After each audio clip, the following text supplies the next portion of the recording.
Bonjour, deuxième émission de l'année qui portera sur l'orchestre symphonique.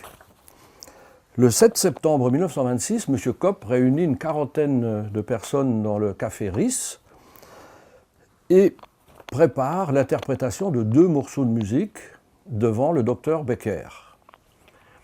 Après ces 2 morceaux, exécutés spécifiquement pour pouvoir prouver qu'un orchestre symphonique est possible à Amnéville, le docteur Becker donne des informations pour pouvoir monter les statuts et mettre en place, disons, le démarrage de cet orchestre symphonique.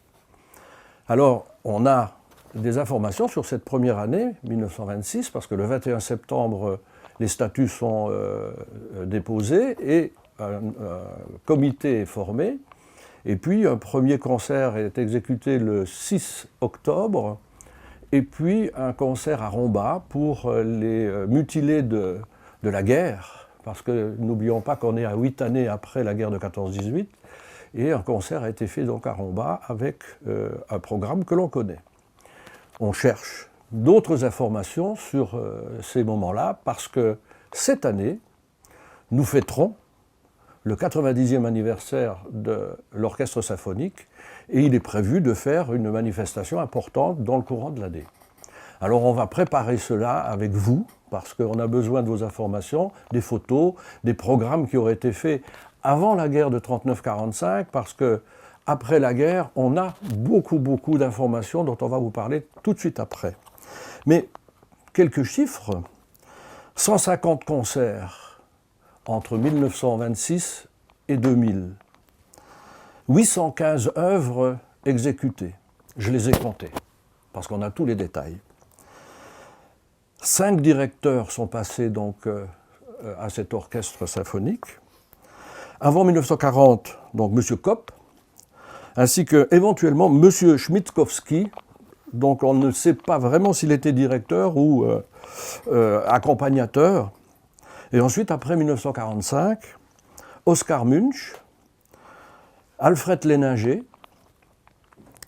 Georges Bernhardt, pendant 27 ans, Ferdinand Corr, pendant 2 années, Denis Laval, pendant 28 ans.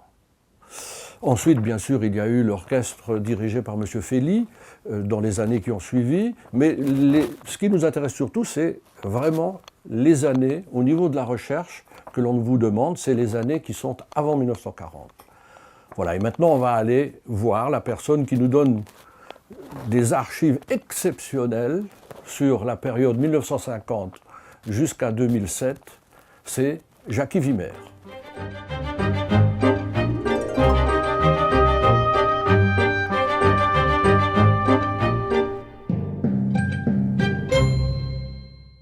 Voilà, nous sommes chez Jackie Wimmer. On vous remercie, Jackie, parce que ce qu'on a découvert dans votre antre ici, dans votre endroit musical de votre domicile, on a remarqué des archives fantastiques et merveilleuses qui vont pouvoir rester dans la mémoire des Amnévillois, et ça c'est quelque chose de très important. Alors, d'abord, un peu d'histoire. Vous n'êtes pas né à Amnéville? Non, je suis né à Gondanche, rue de la Gare. Rue de la Gare. Oui. Et puis, 1943, vous apprenez le violon. En 1943, oui, j'avais 8 ans, donc j'ai commencé le violon, pendant la guerre, bien sûr, chez M. Schmitt, qui est donc papa de Laudette Rémy, que tout le monde connaît, bien sûr, qui était un très grand violoniste et qui dirigeait l'orchestre d'Agondange au Cinéma Union, au cinéma muet. Oui. Bon, alors j'allais chez ce monsieur-là, qui était très gentil d'ailleurs, et qui faisait toujours une remarque chaque fois, Übe macht der Meister, c'est-à-dire travailler, donne le maître. Ah, oui. Alors je n'ai pas été longtemps chez lui, puisqu'on a été évacué après, j'étais peut-être 3 mois chez lui. Et puis ensuite, je suis rentré d'évacuation, et puis je suis parti chez monsieur Malipenza. C'était un très bon violoniste qui avait aussi un prix de Metz à l'époque, qui était chez le grand monsieur Soudan, et qui travaillait à la SAF chez mon père. Donc mon père, relation avec Malipenza, je retourne à Talange à pied, toutes les semaines, prendre ma leçon de violon. Très très bon professeur, entre parenthèses, et puis un peu strict, mais très bon musicien. Je suis resté chez lui peut-être 1 an, 2, je ne sais plus. Et puis ensuite, je suis passé chez M. Kliss, qui était donc au théâtre à Metz, à l'orchestre philharmonique, qui était un très très très gentil monsieur, et puis qui aimait bien son métier, quoi, franchement. Et chez lui, je suis resté 3 ans. Et à 15 ans, j'étais au conservatoire à Metz, chez M. Tillon, un des meilleurs professeurs de France, qui jouait au rugby à Clermont-Ferrand, bon, donc il savait se servir de ses pieds. Et c'était pas toujours facile, mais bon, enfin, j'ai fait des progrès énormes chez lui. Seulement, comme je jouais déjà des balles tous les samedis, les dimanches, je miaulais un peu, alors il me dit, on n'est pas dans une brasserie ici, qu'il me disait. Alors, à force de m'engueuler avec ces brasseries, tout ça, au bout de 3 ans, j'ai quitté. Et puis ensuite, j'ai fait mon petit chemin, quoi, avec mes baloches et puis l'orchestre symphonique, bien sûr. Et puis commence l'histoire à Amnéville à partir de 1950. Voilà. Et bon, pour rectifier un peu ce que j'ai dit tout à l'heure, l'orchestre du départ s'appelait l'orchestre d'amateurs d'Amnéville et pas l'orchestre symphonique. C'est venu après. Une petite anecdote juste là-dessus, Oui. sur le mot d'amateur. Oui. On avait été jouer un concert à Château-Salins. Et les affiches, Château-Salins, orchestre d'amateurs d'Amnéville. On avait 7 personnes, concert. Alors les gens nous ont dit après, oui, mais orchestre d'amateurs, ça veut dire quoi? De la musique à bouche, de l'accordéon, amateur, on ne sait pas. Hein. Oui, oui, oui. Alors depuis ce jour-là, moi j'avais tapé un petit peu dans la butte et j'ai dit, il faudrait changer un petit peu, mettre orchestre symphonique amateur. Bien sûr. Et voilà, alors on est parti comme ça, et puis par la suite j'ai enlevé amateur complètement et j'ai mis symphonique. Alors, si quelqu'un peut savoir pourquoi on appelait les orchestres de notre région, parce que c'est typique, je pense, au nord de la Moselle, pourquoi les appeler orchestres amateurs? Est-ce que c'est une traduction d'une information allemande d'avant qui a été traduite par ce mot-là? Parce que c'est vrai qu'on n'entend pas beaucoup ce type d'intitulé ailleurs que dans notre région. Moi, je me souviens qu'il y avait aussi un orchestre d'amateurs dans la vallée de la Fench. Hein. Oui, il y en avait un à Bassus. Il y avait un orchestre d'amateurs à Bassus aussi. Oui. Donc voilà, ça c'est une question qu'on se pose. Pourquoi on appelait l'orchestre d'amateurs? Hein. On continue notre parcours, enfin votre parcours, oui. mon cher Jackie, parce que bon, 1950, vous entrez à l'orchestre oui. Comme violon. Oui, comme premier violon tout de suite. Oui. Bon, 50, je jouais déjà pas mal. Oui. J'étais déjà bien. Si, j'avais déjà fait mes 3-4 ans de violon. Hein, et puis là, il y a eu 2 ou 3 chefs avant l'arrivée de Denis Laval. Oui. Ces 2-3 chefs, c'était donc... Oscar Munch, il y avait Alfred Léninger, oui. Georges Bernard, oui. Et Laval en 70. Et Laval. Mais il y a Cor. Ferdinand Cor. Cor, voilà. 2 ans, oui, entre 70 et 72. Oui, qui est donc le personnage qui était là au moment où le conservatoire a été ouvert et où le passage entre l'école de musique classique qu'on avait avant dans nos villages et dans nos villes est devenu vraiment une école de musique. Je crois que c'est ça. Ben, c'est-à-dire, pour avoir le titre de conservatoire, il fallait avoir une chorale. Il fallait avoir l'agrément. Et pour avoir l'agrément, on a dû faire une grande chorale, quoi, qui existe toujours d'ailleurs, qui marche très bien, qui a toujours très bien marché. Alors donc, en 72, je crois 73, la chorale est née, donc avec l'agrément. Puis donc, on pouvait s'appeler Conservatoire municipal. D'accord. Voilà. Et 73, vous prenez la présidence. En 73, je prends la présidence, oui. Après Bobby Ledrich, et puis il y avait un petit intermittent avec M. Daubert qui avait fait juste 6 mois, quoi, pour dire qu'on changeait de président, mais doucement, quoi, dans la foulée. Donc on imagine, on est en 1973, on a un maire qui s'appelle Jean Kieffer, qui est bouillonnant, qui veut faire plein de choses, plein de nouveautés. On a Denis Laval qui vient de sortir du Conservatoire de Metz avec son prix de direction.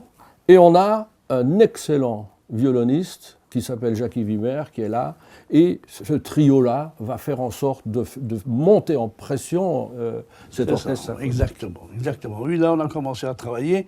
On a commencé à travailler des œuvres. D'ailleurs, je voulais absolument faire des symphonies. Moi, à l'époque, on faisait toujours des petits morceaux.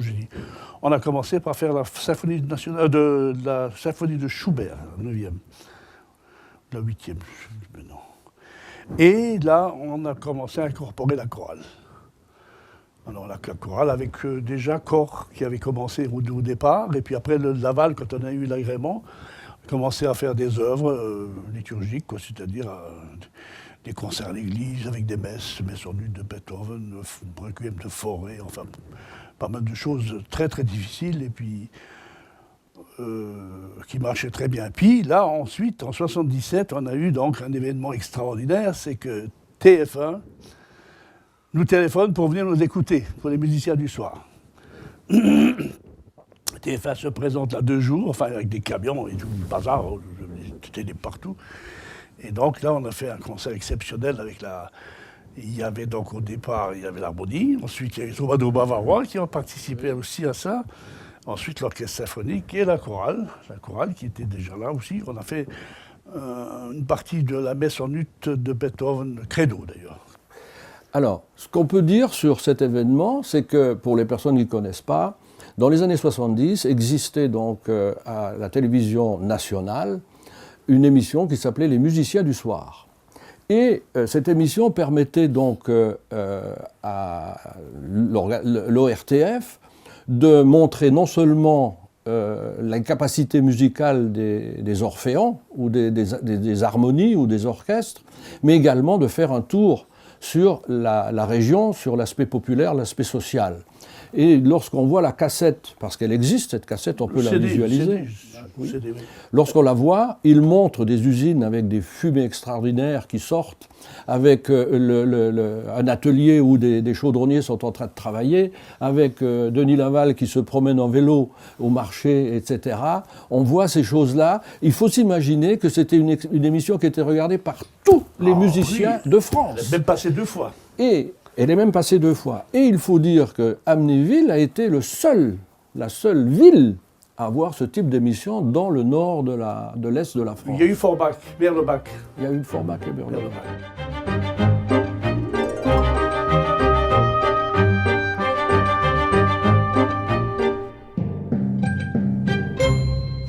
Voilà, donc on accueille également André Schmitt, qu'on remercie d'être avec nous.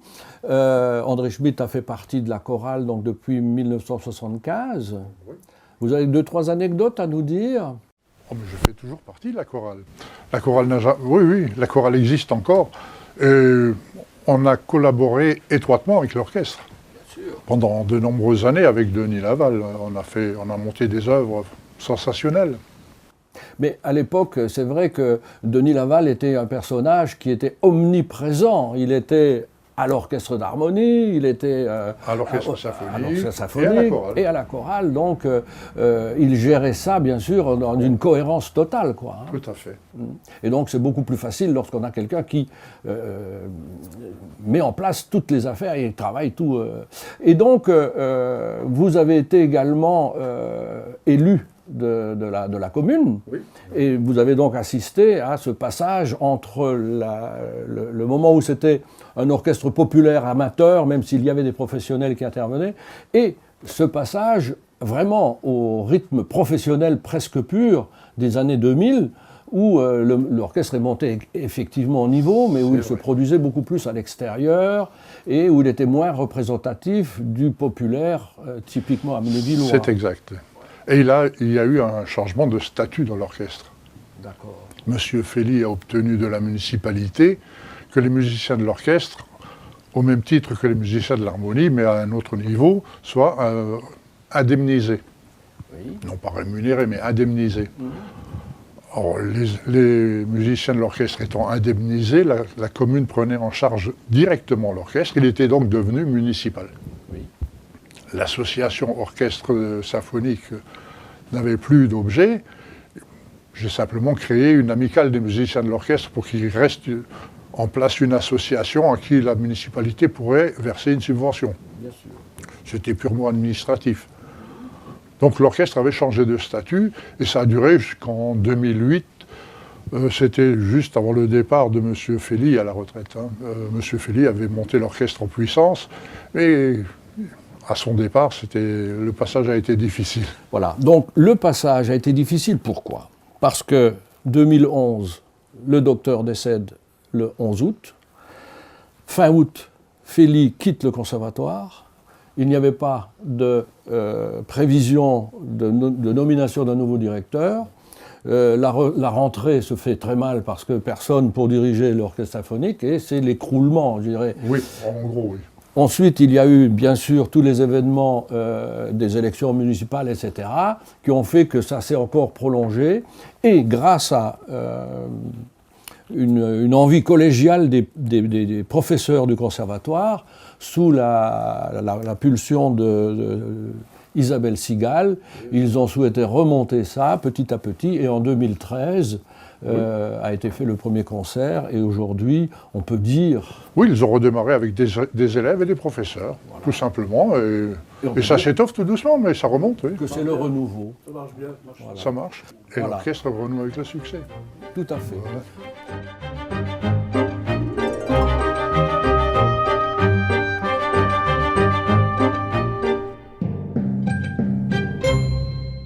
Et on revient donc à Jackie Wimmer pour l'année 2007, qui est l'année où il raccroche le violon. Je raccroche mon clou, quoi, comme on dit, vulgairement, et puis je quitte l'orchestre, quoi. Puis l'orchestre se désagrège, quoi. Oui. L'année d'après, il n'y avait plus d'orchestre, quoi. Parce qu'il faut dire aussi que l'orchestre était devenu pratiquement semi-professionnel. On n'avait que de très très bons musiciens, tous des prix, quoi, qui venaient de Nancy, de Metz, de Luxembourg même. C'était tous des professionnels, quoi. Donc on pouvait se permettre de faire des grosses œuvres, quoi.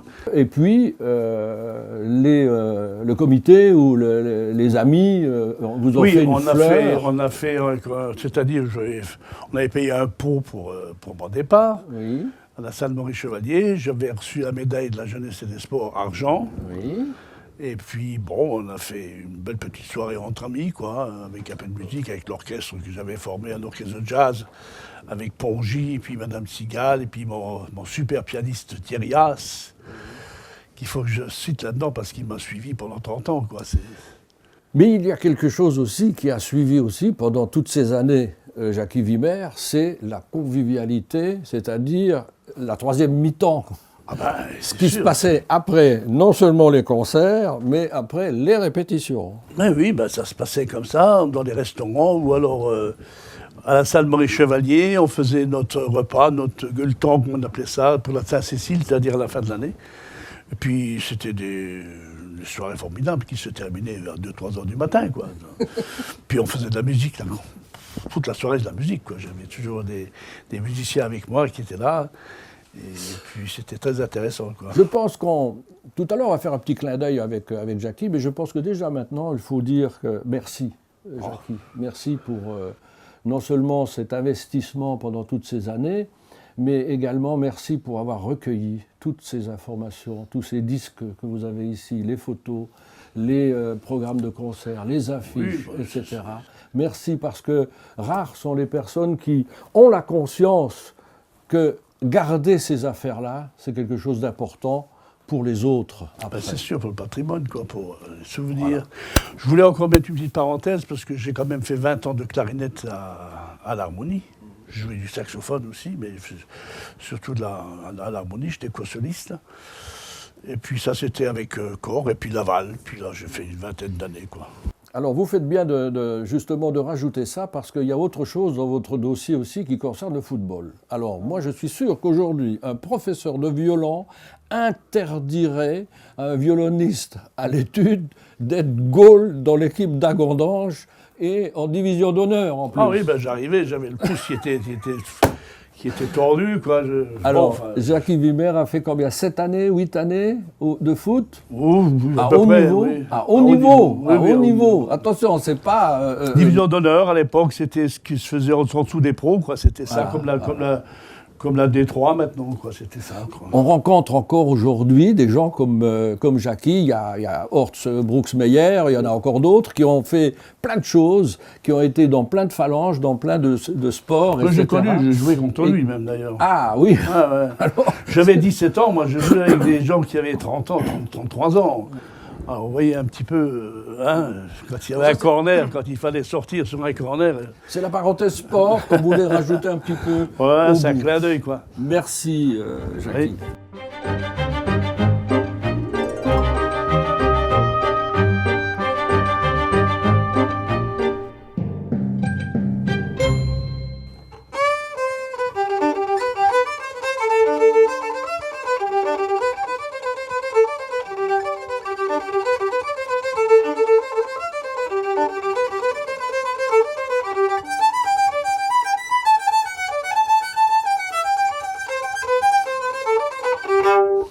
Quelque chose dans ce genre-là, quoi, pour changer complètement de... Oui. Et du tzigane alors. Oh bah oui, ça...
Voilà, quelque chose dans ce genre-là, quoi. Merci Jackie. Et donc, pour toutes les personnes qui ont encore des informations sur l'orchestre symphonique ou l'orchestre d'amateurs d'Amnéville, n'hésitez pas à nous contacter, les photos, les programmes, tout ce que vous pouvez avoir. Nous sommes intéressés. C'est l'année du 90e anniversaire, donc ça se fêtera. Cette année, on aura le maximum d'informations pour pouvoir participer à cette fête de fin d'année. Merci.